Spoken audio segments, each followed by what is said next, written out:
రాష్ట్రంలో red book పాలన అమల్లో ఉందా? దళితులపై దాడులకే కక్షపూరితమైన చర్యలు చేపడుతున్నారా? పల్నాడు జిల్లా పిన్నేటి గ్రామానికి చెందినటువంటి సాల్మాన్ను అతి కిరాతంగా హత్య ఉదంతం మాత్రం ఆ సామాజిక వర్గాన్ని ఈరోజు తీవ్రంగా బాధించింది. రాష్ట్రానికి హోంమంత్రిగా ఉన్న దళితులు అయ్యుండి కూడా ఈరోజు దళితులపై దాడులు చేయడం తీవ్రంగా ఖండిస్తున్నారు. పండగంటి పూట దళితుల్ని ఇలా హతమార్చడాన్ని మాత్రం తీవ్రంగా ఖండిస్తున్నారు. ఈరోజు మాజీ ముఖ్యమంత్రి జగన్మోహన్ రెడ్డి ఇచ్చిన పిలుపు మేరకు రోడ్లపైకి వచ్చి నిరసన వ్యక్తం చేస్తున్నారు.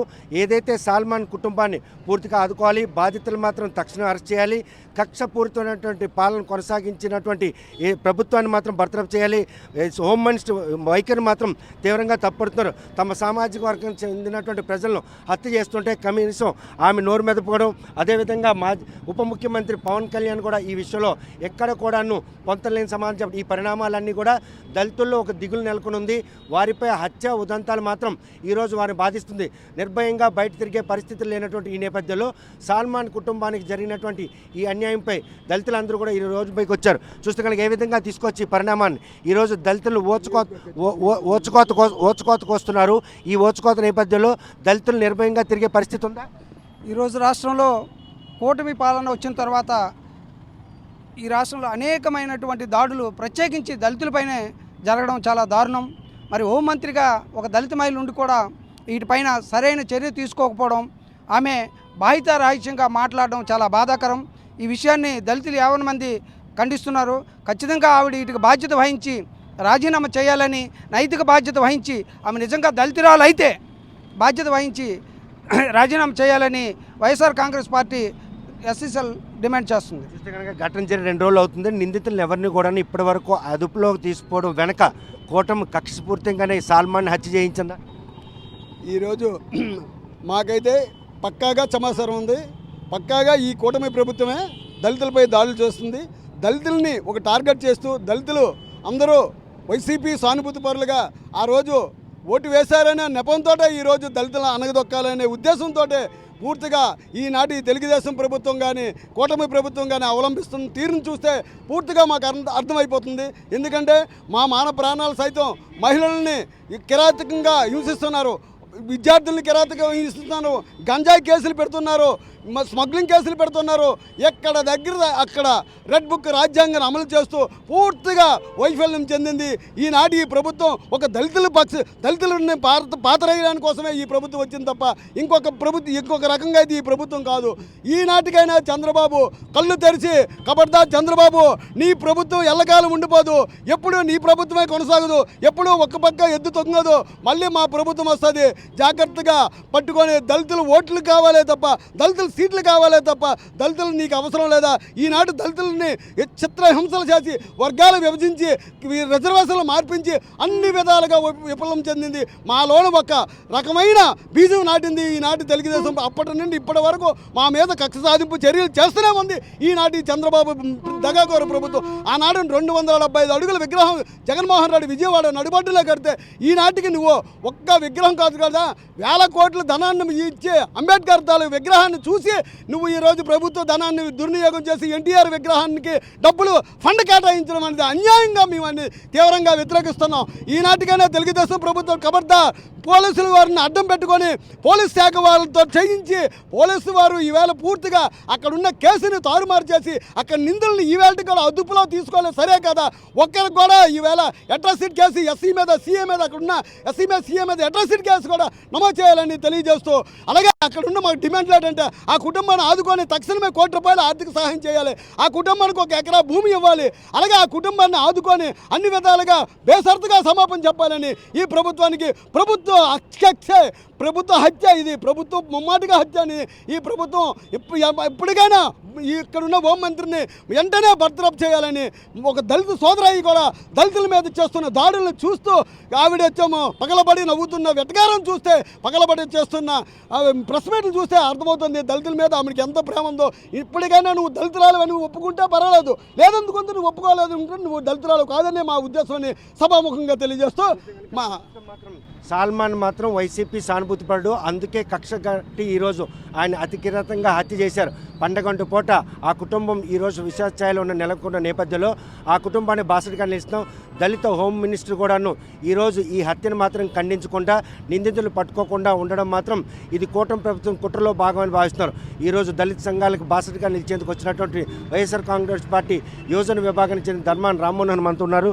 చూస్తే కనుక కూటమి ప్రభుత్వం వచ్చిన తర్వాత ఈరోజు దళితులపై మాత్రం హత్యలు యథేచ్ఛగా సాగుతున్నాయి. ఇది రెడ్ బుక్ రాజ్యాంగం అమలు నేపథ్యం అని భావించవచ్చా?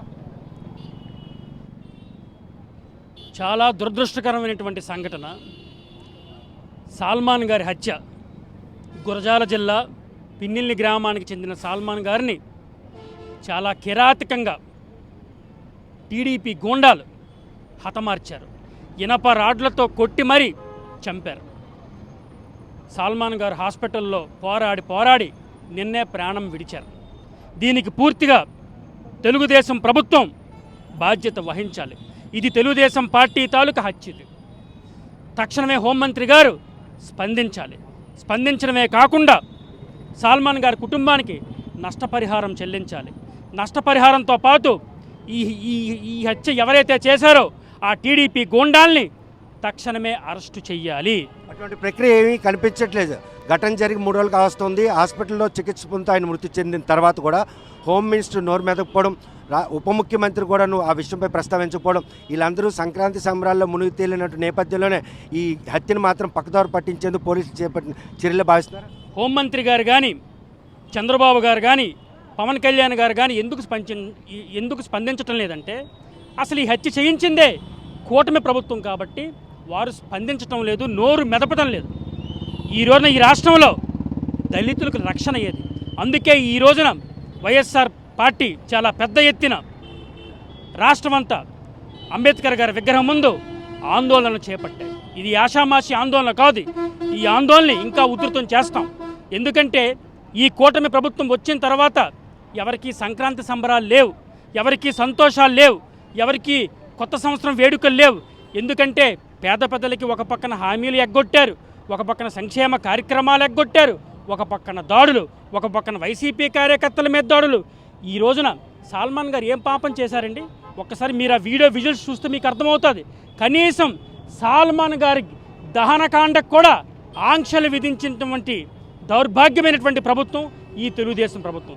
దహనకాండకు కూడా ఎవరిని అనుమతించలేదు ఈ కూటమి ప్రభుత్వం. దీన్ని బట్టి మీరు అర్థం చేసుకోండి ఈరోజు రాష్ట్రంలో ఎటువంటి పరిపాలన జరుగుతుందో, ఎటువంటి హోంమంత్రి మన రాష్ట్రంలో ఉన్నారో, ఎటువంటి రెడ్ బుక్ రాజ్యాంగం ఈ రోజున మన రాష్ట్రంలో కొనసాగుతుందో ఒక్కసారి మీరంతా ఆలోచించండి. కేవలం మీడియా మేనేజ్మెంట్ తప్ప, ఉన్నది లేనట్టు లేనిది ఉన్నట్టు మీడియా మేనేజ్మెంట్ చేయడం తప్ప ఈ కూటమి ప్రభుత్వం పూర్తిగా విఫలమైంది. అందుకే ఈ రోజున డిజిటల్ బుక్ అమలు కోసం ఈ రెడ్ బుక్ రాజ్యాంగానికి ఒక నాంది పలికే పరిణామాలు కనిపిస్తున్నాయా? ఈ రోజున రెడ్ బుక్ రాజ్యాంగం అని చాలా ఓపెన్గా అదేదో గొప్ప డెవలప్మెంట్ లాగా, లేకపోతే అదో గొప్ప అద్భుతమైన చట్టంలాగా ఈరోజున ఓపెన్గా మాట్లాడుతున్నారు. ఈరోజు అందుకే వైసీపీ కార్యకర్తలు కానీ, నాయకులు కానీ ఎన్ని కష్టాలు ఉన్నా ప్రజల తరపున ఈరోజు పోరాటం చేస్తుంది. ఈ రోజున రెడ్ బుక్ రాజ్యాంగం అనువనువున ప్రతి గ్రామంలో, ప్రతి పంచాయతీలో, ప్రతి కార్పొరేషన్లో వీళ్ళు అభివృద్ధి చేయరు, సంక్షేమ కార్యక్రమాలు ఇవ్వరు, దాడులు చేస్తారు. వీటితో పాటు ఈ రెడ్ బుక్ రాజ్యాంగాన్ని అమలు చేస్తున్నారు. ఈ రోజున ఒక్కసారి కళ్ళు తెరవాలి. టీడీపీ నాయకులు ఇప్పటికైనా కళ్ళు తెరవాలి. మీకు ప్రజలు అవకాశం ఇచ్చింది మీరు మంచి చేస్తారని, కానీ మీరు రెడ్ బుక్ రాజ్యాంగం అమలు చేస్తారని కాదు. ఈ రోజున ఈ టీడీపీ నాయకులు మాట్లాడుతున్నారు మాది ట్రిపుల్ ఇంజన్ సర్కార్ అని. మీరు నిజంగా ట్రిపుల్ ఇంజన్ సర్కారే, కానీ మీరేం చెయ్యాలి? ప్రజలకి సురక్షితంగా ట్రైన్ ఎక్కించి సురక్షితంగా వాళ్ళ ప్రాంతాల్లో మీరు దించాలి. కానీ మీరు చేస్తుంది ఏంటి? ప్రజల్ని గుద్దుకుంటూ, ప్రజల్ని మట్టుకుంటూ మీరు వెళ్ళిపోతున్నారు. ఇది ట్రిపుల్ ఇంజన్ సర్కార్ కాదు. ఈ ట్రిపుల్ ఇంజన్ సర్కార్ని రానున్న రోజుల్లో ప్రజలు బుద్ధి చెప్తారని నేను మీడియా ముఖంగా తెలియజేసుకుంటున్నాను. ఏది ఏమైనప్పటికీ సల్మాన్ గారి కుటుంబానికి న్యాయం జరగాలి. నష్టపరిహారంతో పాటు నిందితుల్ని అర్జెంటుగా అరెస్ట్ చేయాలి. చూస్తే కనుక ప్రస్తుతం సల్మాన్ కుటుంబానికి జరిగినటువంటి ఈ అన్యాయంపై మాత్రం సల్మాన్ని హత్య చేసినట్టు ఉదంతాలు ఎవరైతే నిందితులున్నో వారిని తక్షణం అరెస్ట్ చేయాలి. మరోవైపు చూస్తే ఆ కుటుంబానికి మాత్రం ఆర్థిక పరిపుష్టితో పాటు ఆ కుటుంబానికి బాసటగా నిలవాలి. హోంశాఖ మంత్రి ఈ విషయంలో మాత్రం నిందితుల్ని వెంటనే అరెస్ట్ చేయకపోతే మాత్రం ఈ ఉద్యమాన్ని రాష్ట్ర వ్యాప్త ఉద్యమంగా తీసుకెళ్తాం. ఈ విషయంలో దళితులకు మాత్రం భద్రత కొరవ అయింది.